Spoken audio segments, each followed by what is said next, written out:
Hello दोस्तों। तो आज हम लोग जैन धर्म पे थर्ड पार्ट देख रहे हैं। पार्ट वन और पार्ट टू हम लोग कर लिए हैं और बौद्ध धर्म पूरी तरीके से कंप्लीट कर लिए हैं। तो आज जैन धर्म में ये पार्ट थर्ड है।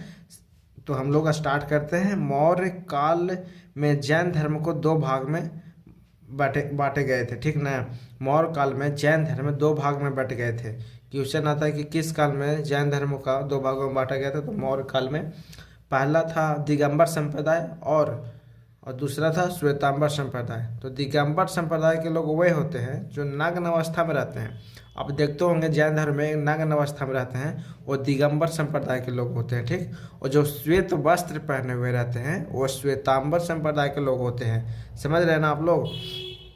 जैसे कि आगे हम लोग देखते हैं कि भाद्रबाहु के शिष्यों को दिगंबर कहते हैं। दिगंबर किनको कहेंगे? भाद्रबाहु को शिष्यों को। और स्थूल भद्र के शिष्यों को श्वेतांबर कहते हैं, ठीक ना। स्थूल भद्र के शिष्य को श्वेतांबर कहते हैं। तो एग्जाम्स में क्वेश्चन आता है कि भाद्रबाहु को शिष्यों को क्या कहा जाता है, स्थूल भद्र के शिष्यों को क्या कहा जाता है। तो अगर आएगा भाद्रबाहु के शिष्यों को क्या कहा जाता है तो हम लोग दिगंबर आंसर करेंगे। स्थूल भद्र के शिष्यों को आया तो श्वेतांबर आंसर करेंगे, ठीक। तो आगे देखते हैं हम लोग कि महावीर स्वामी की मृत्यु के पश्चात श्वेतांबर संप्रदाय के आचार्यों ने आगम ग्रंथों की रचना की। मतलब आगम ग्रंथों की रचना की। आगम ग्रंथ मतलब बोल सकते हैं कि धर्म ग्रंथों की रचना की आचार्यों ने, ठीक। तो महावीर स्वामी के मृत्यु के पश्चात श्वेतांबर संप्रदाय के लोग श्वेतांबर संप्रदाय के आचार्यों ने आगम ग्रंथों की रचना की थी, ठीक।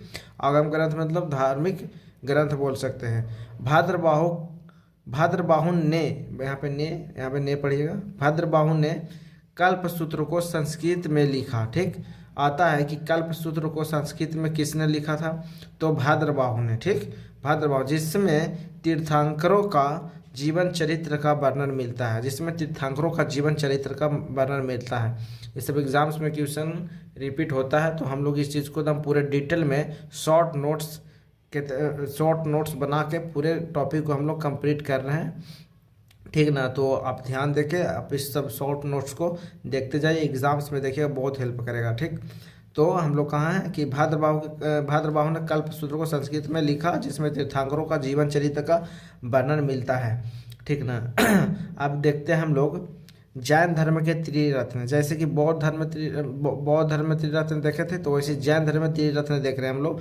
जिसको पहला है सम्यक दर्शन, दूसरा है सम्यक ज्ञान, सम्यक आचरण, ठीक ना। तो सम्यक दर्शन मतलब हम दर्शन का मीनिंग पहले ही बता चुके हैं। सम्यक आचरण और सम्यक ज्ञान और सम्यक दर्शन का मीनिंग पहले देख चुके हैं। तो सम्यक दर्शन का मतलब होता है वास्तविक ज्ञान। सम्यक ज्ञान का मतलब होता है सत्य में विश्वास, ठीक। सत्य में विश्वास करना। सम्यक आचरण में मतलब होता है कि सांसारिक विषयों में उत्पन्न सुख दुख के प्रति संभाव, ठीक ना, संभाव। तो हम लोग अब आगे देखते हैं कि प्रमुख जैन ग्रंथ देखेंगे। जैन धर्म में हम लोग अब प्रमुख जैन ग्रंथ देखेंगे, मतलब कि बहुत इंपॉर्टेंट ग्रंथ है। इससे डायरेक्ट क्वेश्चन बनता है और एग्जाम्स में आता भी है। जैसे आचरांग सूत्र में क्या लिखा हुआ है? आचरांग सूत्र में जैन भिक्षुओं के आचार नियम का वर्णन किया हुआ है, ठीक।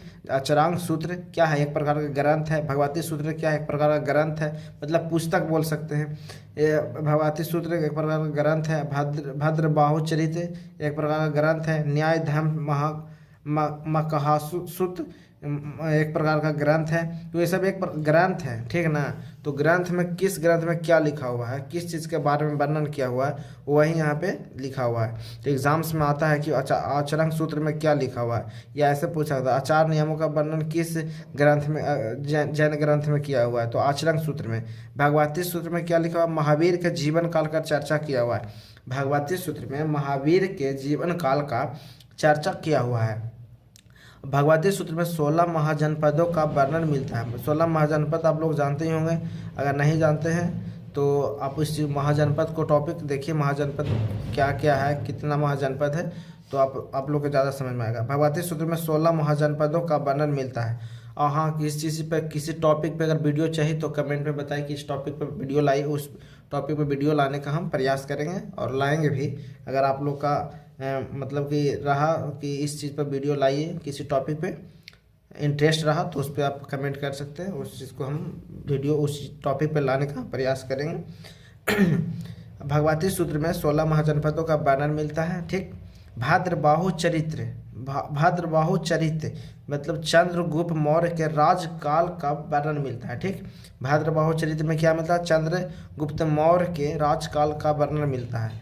न्याय धर्म कहा सूत्र, इसमें क्या है? महावीर के शिक्षाओं का संग्रह है, जितना भी महावीर के शिक्षाओं का संग्रह है न्याय धर्म कहा सूत्र में, ठीक। जैन धर्म के 10वें तीर्थंकर शीतलनाथ का जन्म कहाँ हुआ था? चतरा जिले के इटखोरी प्रखंड में। चतरा जिला कहाँ पड़ता है? झारखंड में पड़ता है, ठीक। इटखोरी प्रखंड से 35 किलोमीटर दूर पूरब में भदोली ग्राम में हुआ था। कौन सा ग्राम में होता है? एग्जाम्स में आता है, कौन सा ग्राम में हुआ था? जैन धर्म के 10वें तीर्थंकर शीतलनाथ का जन्म तब भदोली ग्राम में। हम लोग सब तीर्थंकरों को देखे थे पिछले वीडियो में, पार्ट 1 पार्ट 2 में देखे हैं। अगर आप वीडियो को नहीं देखें तो उस वीडियो को जाकर देखिए, बहुत सारे अच्छे अच्छे क्वेश्चन वहाँ से बनते हैं, तो आप उस चीज़ को देख लेंगे तो आपके लिए एग्जाम्स में बहुत हेल्पफुल होगा। आगे देखते हैं हम लोग। महावीर स्वामी के समकालीन शासक कौन था? तो बिंबिसार और अजातशत्रु, ठीक। अब जैन संगीतियाँ देखेंगे, जैसे हम लोग बौद्ध संगीतियाँ देखे थे उसी प्रकार से जैन संगीतियाँ देखेंगे, ठीक ना। बौद्ध संगीतियाँ तो चार हम लोग देखे थे, लेकिन जैन संगीतियाँ 2 ही हुए, तो हम लोग 2 ही देखेंगे। तो प्रथम जैन संगीति कहाँ हुआ था? पाटलिपुत्र में था। कितना कब हुआ था?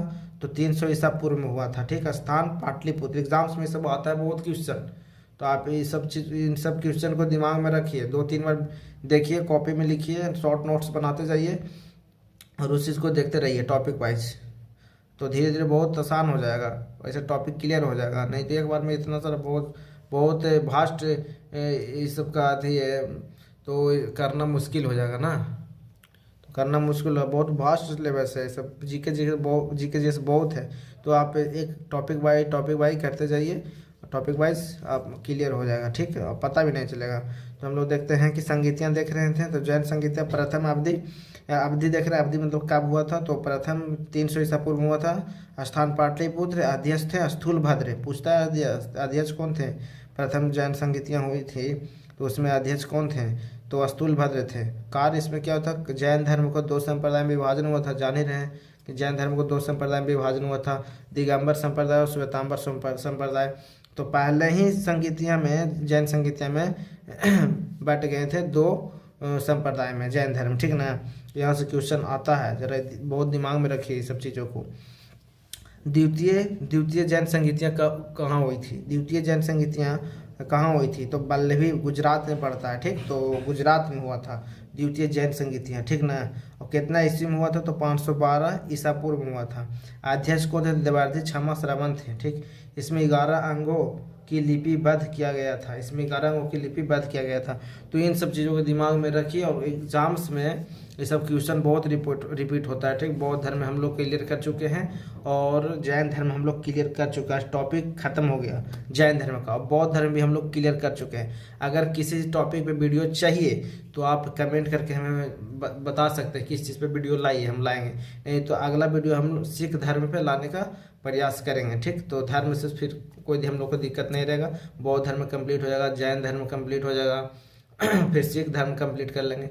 आज अगर देखेंगे कि इस चीज़ से किस तरीक़ा से क्वेश्चन पूछता है जैन धर्म से, तो उसको प्रीवियस क्वेश्चन को भी एक जगह संग्रह करके हम लोग उस चीज़ को भी अध्ययन कर लेंगे, ठीक ना। तो आज इस टॉपिक को अगर आप लोग को वीडियो अच्छा लग रहा है तो आप कमेंट करिए और वीडियो को लाइक कर दीजिए और चैनल को सब्सक्राइब कर दीजिए, ठीक है। तो आज यही समाप्त करते हैं सेशन को, ठीक है, ठीक।